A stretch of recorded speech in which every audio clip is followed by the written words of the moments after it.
Society Matters.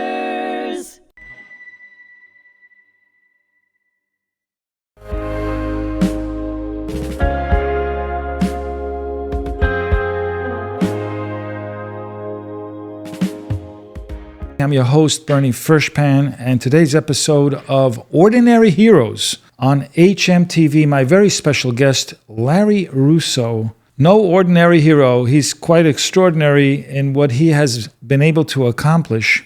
He'll be joining me today on a conversation about his film, Trezoros. Welcome, Larry. Thank you so much for joining me today. Thank you, Bernie.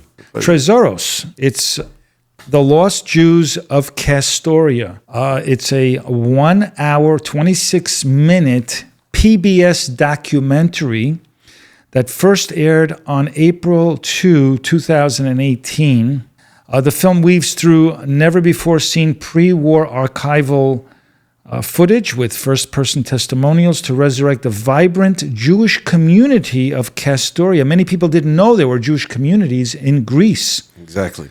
A mountain town in northwestern Greece near the Albanian border. For over 2 millennia, Sephardic and Greek Orthodox Christians. Actually, I'm going to interject. Yeah. That was a slight error. They weren't necessarily just Greeks. They were Orthodox Christians. Right. But at the time of the Ottoman Empire, they were Turks as well. So you had Sephardic Jews, Greek Orthodox Christians, and Turks as well. I mean, just Orthodox Christians. So through survivor interviews, family photographs, and on-location shots of Kastoria's lake and cobbled streets, Trezoros traces daily life, religious celebrations, and communal institutions before pivoting to the 1940 Axis invasion. Larry, thank you so much for joining me and talking about this film that you are the executive producer, co-directed. Let's start with your own connection. Go a little deeper with that. I'm assuming by your name, your last name, Russo, that your family were Greek Orthodox. Not Greek Orthodox, but Jewish Greeks. They were Jewish Greeks. Exactly. And they had the last name Russo? Exactly. Oh, that's so interesting. Please elaborate. Well, this is the thing here. So you yourself are not familiar. Yeah. When I was growing up and you'd talk to different people and they'd say, I'm sorry, where is your family from? And I would say, oh, they're from Greece. And they said, Greece? I thought you said you were Jewish. And, you know, many people, they wouldn't make the connection that someone who was Jewish from Greece. And this is why I wanted to make the film, because I wanted people to understand that not only there were Jews in Greece, but they had a very long history. They had a history going back 2,000 years. And so when people would say, how could you be from Greece when you're Jewish?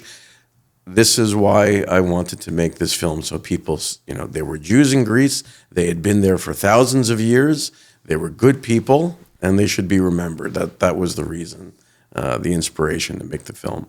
Now, you mentioned that they've been living there for 2,000 years, and many people don't understand why 2,000 years, why not 3,000 years? Well, because they lived in Jerusalem, and they were basically kicked out by the Romans, and one of the first places that they dispersed to during the diaspora was Greece. Right, well, the original Jews of Greece were the Romaniote Jews, that they were considered from Rome. Mm-hmm.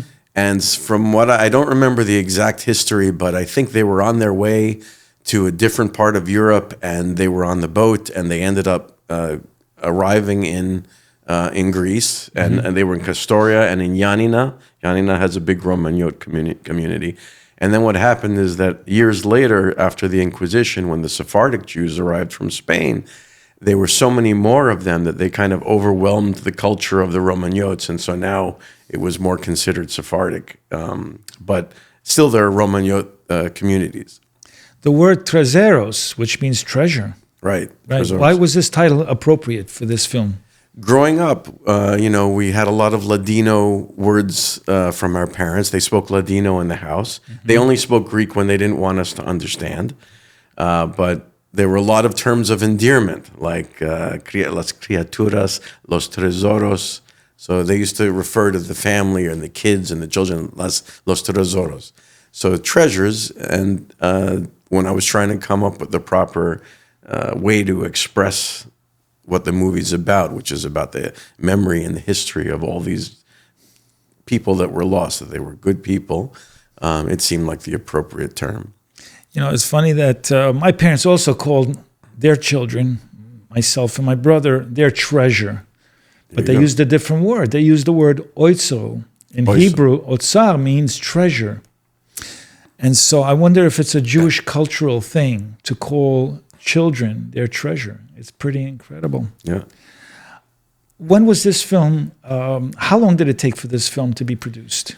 Well, there were different stages. The first stage was me by myself around 1996. There's a monument in Kastoria to remember the Jewish community. And they had a big event with thousands of people that came to dedicate this monument. The local politicians were there and whatever. And when I went there in 1996, I brought my camera, and all the surviving members, or most of the surviving members of Kastoria, of the Jewish community from the war, there were about 1,000 Jews before the war that lived in Kastoria, and after the war, only about 38 survived. Wow. And those, about 33 of the 38 were there. So I tried interviewing as many as I could, and did whatever I could. I was just a one-person thing. I was younger. And so we took some of the footage. I took some of the footage at that point with the idea that I was going to make a documentary, but then family events people passed away, and it took a long time, and the technology changed. And finally around 2000 and around 2009, 2008, I got together with my cousin Larry Confino, and he's also works in production. I worked in production at a studio in Manhattan called the Shooting Gallery. And he was working in California in film production, and he had just moved to New York. So I told him about the idea of the documentary that I wanted to make about our shared family history, and he was right on board.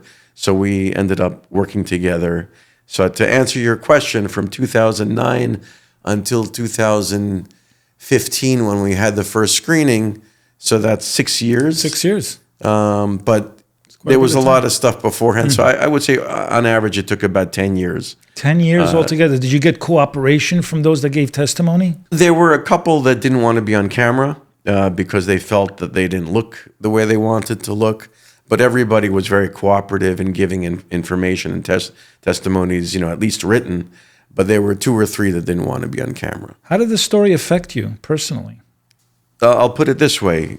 When I was a kid, maybe about 6, 7 years old, and I saw the numbers on their arms, I used to ask them, what is that? And they would say, oh, no, nothing. It's my telephone number. And I'd be like, your telephone number? What is that? And finally, they would say, a bad man put it there when I was younger.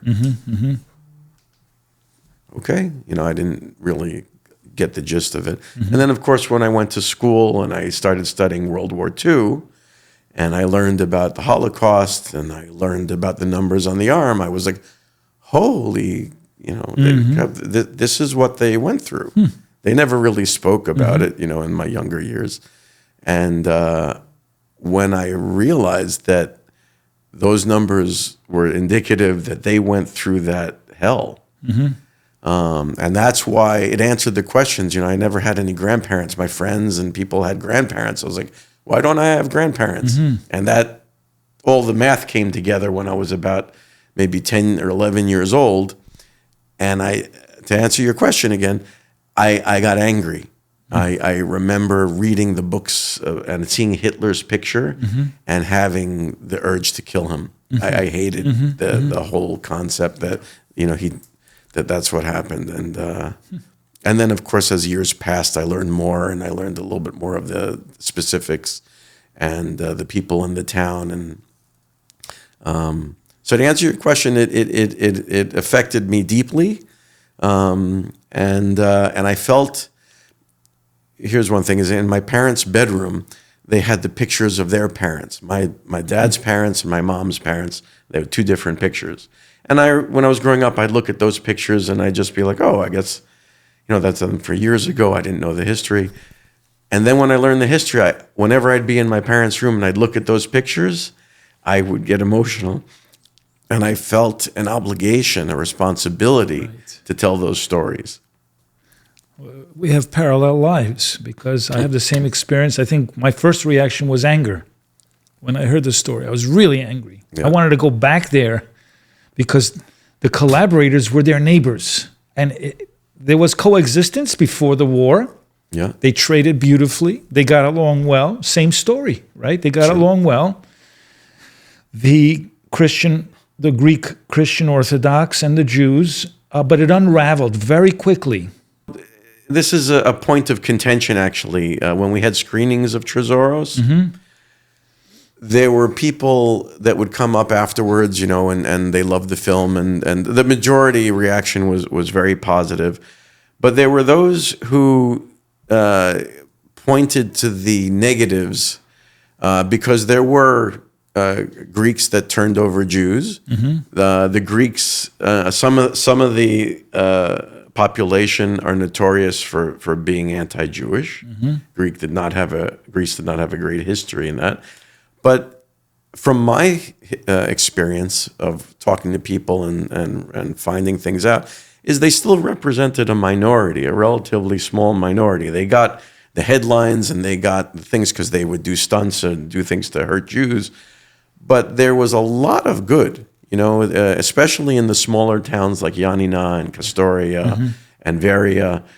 In the city, in Salonika, it was worse between the communities. But in the more rural areas, the Greeks and the Jews, the majority of them were close. And I didn't want to, the people could come to me and say, like, well, your film is not accurate because, there were so many things that the Christians did or, Jews did that were not friendly.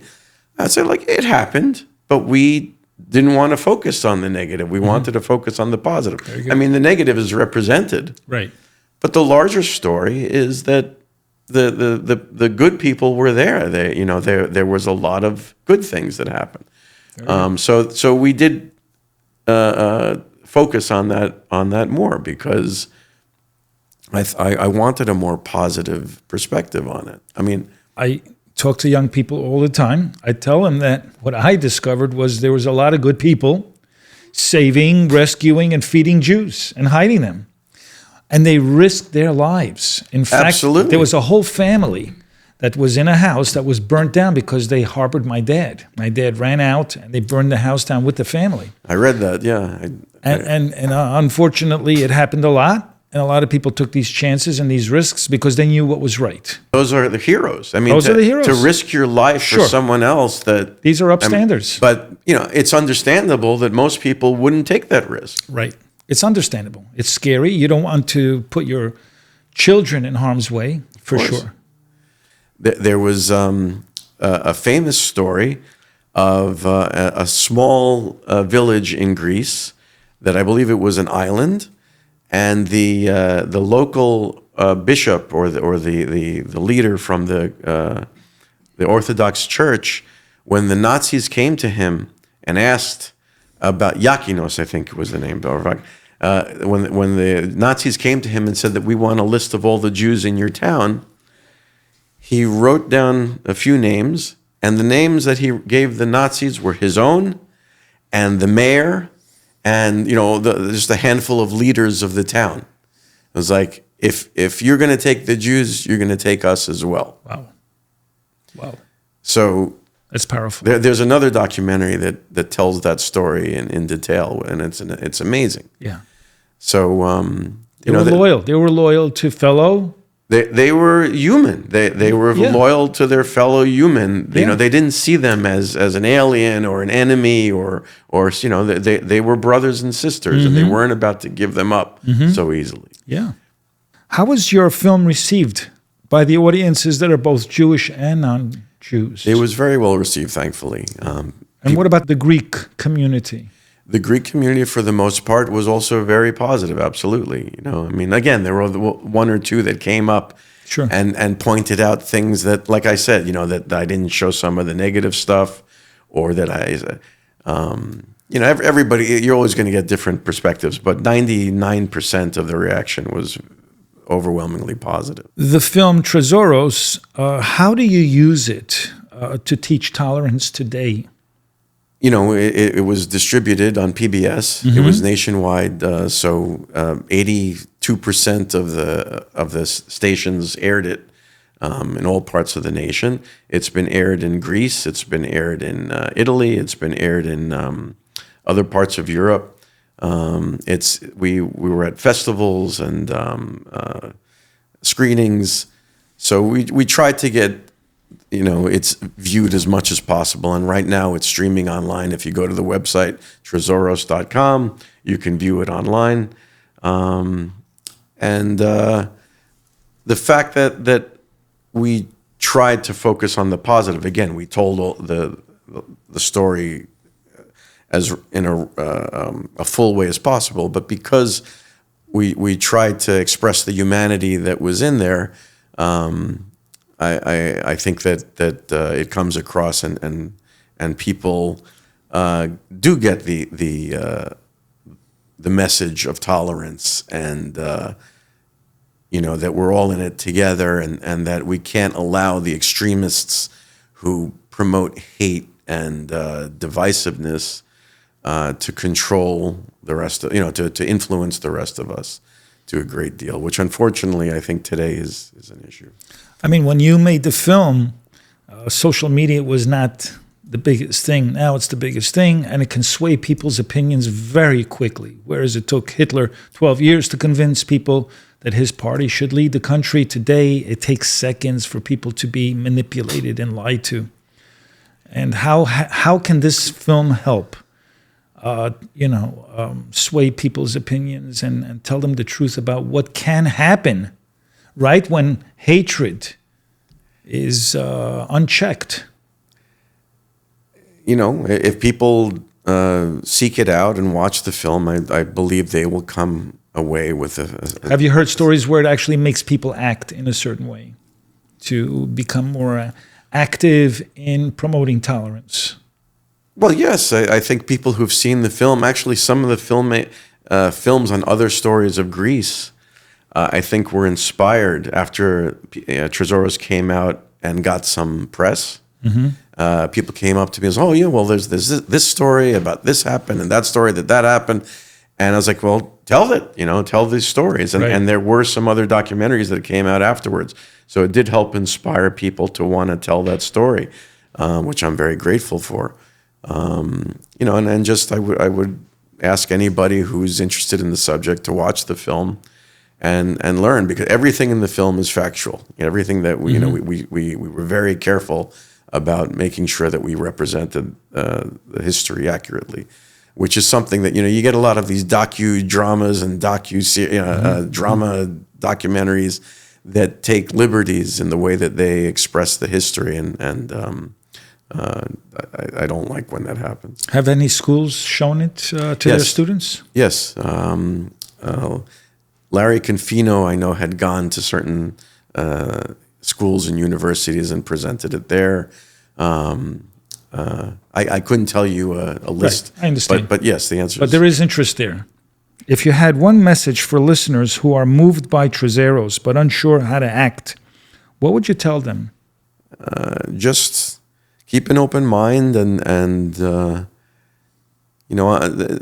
message that I try to get across with the film is that these were people that had a long history. Mm-hmm. They were good people. Mm-hmm. They worked hard. They raised their family with traditions and common decency and respect for fellow humans, and that they were killed for no reason other than bigotry and theft. They were going. The Nazis were going around Europe just stealing anything that the Jews had, art-wise or wealth-wise. They just took whatever it was to keep the war machine going, and they were just horrible people. And the I guess the one thing, actually this comes to mind. The one thing that I would ask them to conclude which is something I never thought I would have to say years ago. If you asked me this 10 years ago, everybody knew that Nazis were bad.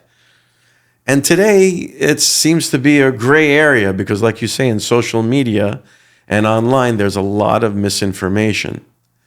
And, with the situation going on in the Middle East, there's a lot of high emotions, which is understandable. And I would just ask people to reconfirm that Nazis are not good. Mm-hmm. They're bad, and they should be avoided. I think society needs a good reboot about the basics. And it sounds like your film is a great tool to foster empathy. From what you're explaining, it was a beautiful culture. I assume there are still Jewish communities there. Yes, absolutely. Athens now has the biggest community. Salonika used to have the biggest community. Salonika had 50,000 Jews before the war, and they were known as the Jerusalem of the Balkans. Is that right? It was Salonika at the time was hugely Jewish. Yeah. But now it's almost all gone. But Athens has the largest community. Larry Russo, I want to thank you for joining me today. You are a wonderful guest. This sounds like an incredible film. People should be watching it. It's available for you to see on Trezoros.com, correct? That's correct. Trezoros. Right. .com. Be sure to watch it. I will be, for sure. Thank you. And I'll watch your film. And thank you. I'd like to thank all of our listeners for joining us today on Ordinary Heroes here at HMTV. I'm your host, Bernie Furshpan. Until next time.